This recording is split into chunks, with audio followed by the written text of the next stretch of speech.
Good afternoon, everyone. It's now fifth week that we haven't seen each other at church. I hope that you all are well and stay safe and healthy. Yes, we all face storms. Some are physical, for instance, floods, earthquake, and definitely COVID-19. Some are personal, such as job problem and soured friendship. Yes, storms are a part of our life. We cannot escape from them. Therefore, the important question we must ask is how we will respond to them. According to today's passage, Acts 27:9-44, Paul faced a life-threatening storm.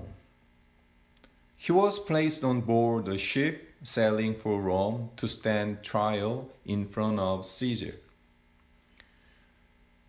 During the first part of the voyage, weather was good, but suddenly it became worse and forced the ship to stop at a place called Fair Havens.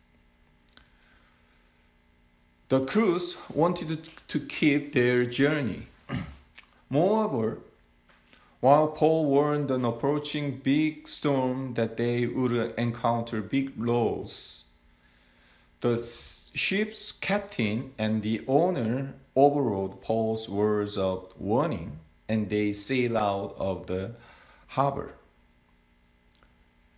They soon encountered the furious storm, lasted for 14 days though. During those days, the ship was in a raging sea. And to save the ship and their lives, the sailors did their best.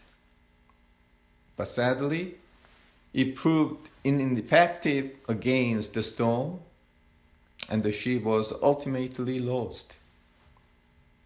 At the moment, the crew panicked. Paul stood and shared the faith in God. Let us turn to the main point now. What should we learn from today's passage? First, we should learn how to determine the reason for the storm.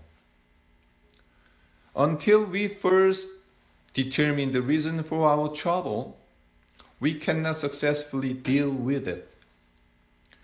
Until we know the reason why it happens, we cannot respond to it appropriately. And if we do not respond appropriately, the trouble will defeat us. God does not want the trouble to defeat us, but to train and mold us through it. There are three reasons why and how people get themselves into trouble. First, look at verse 11. It says, however, the centurion paid greater attention to the pilot and to the owner of the ship than to what Paul said. Paul had said to them, don't sail. But they set sail anyway and sailed into a storm. When you do not listen and give heed to what God says, you will encounter storms. Second, see verse 12. The majority favored the plan of putting to sea again. We sometimes follow the crowd. But listen, just because the majority goes for, it does not mean that they are right. And third, look at verse 13. So when the south wind blew softly, supposing they were gaining their object, they weighed anchor and sailed. The weather seemed favorable, but God has said no. The weather circumstance seemed to say, go for it. But God has said no.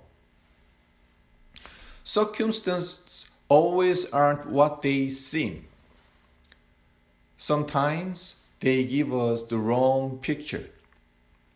Therefore, it is not wise for us to ignore what God has said, even if circumstances seem to contradict what God is saying. Then when we determine the reasons for the storm, what should we do next? Today's passage tells us, determine your response to the storm. Here are two wrong ways the sailors did. First, see verse 15. And when the ship was caught and was unable to head against the wind, we gave up, and letting her drift, we are borne along. When storms approach, we start to lose our bearings and begin to drift. And we lose sight of everything but the problem.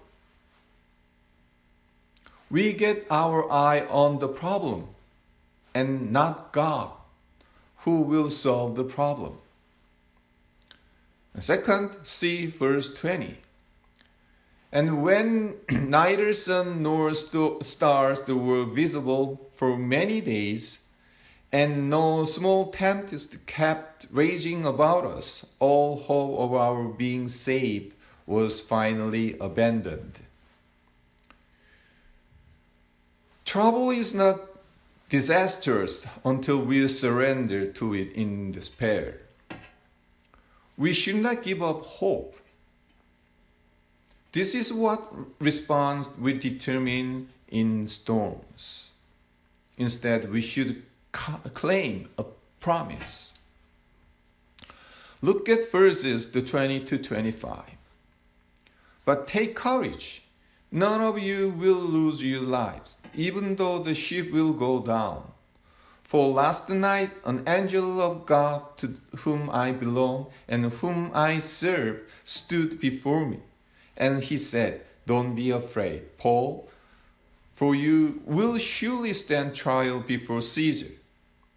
What's more, God in his goodness has granted safety to everyone traveling with you. So take courage, for I believe God. Paul claimed victory over the storm because he had a promise from God. He had a word from God.